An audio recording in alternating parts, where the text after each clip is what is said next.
Ani amka sasa. Acha kidogo nilale, nimechoka sana. Tayari ni mchana. Umesahau unaenda nyumbani kwa Manuel asubuhi hii? Sofia, nimesahau. Ni saa ngapi? Mungu wangu, Manuel amepiga simu mara 10. Mpigie sasa hivi. Mimi naenda kujiandaa, nitaenda na wewe. Leo nitaona jinsi nitakavyomnyang'anya mtu mume wake. Ani, kwa nini bado hujaoga? Unataka tuchelewe? Pole, niko tayari sasa. Sikuelewi Sofia. Tunaenda kumwona mwanaume wangu. Angalia gauni ulilovaa ni fupi sana. Ni gauni nzuri yani. Nenda ukabadili tafadhali kwa sababu sielewi ni yako. Natumaini si kile ninachofikiri. Unazungumzia nini yani? Kuna nini kibaya kwenye gauni langu? Huniamini tena kama rafiki yako? Nenda ukaoge, nitakaa hapa nikikusubiri. Nimependeza sana kwa ajili ya mpenzi wangu Manuel. Lakini kwa kweli simwelewi Sofia. Hata sijui kwa nini namchukua pamoja nami, lakini bado ni rafiki yangu. Acha nimpigie simu mpenzi wangu.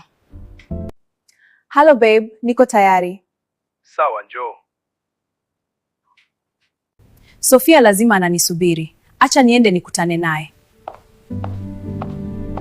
Kwa nini yani anachelewa sana? Anataka kulala huko, simwelewi kabisa. Sana Sofia kwa kukuchelewesha. Naonekanaje na mavazi haya? Twende, tayari tumechelewa.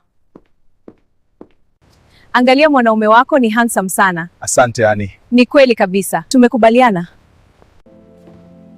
Hey babe, mpenzi wangu nimekumiss sana. Nimekumiss pia.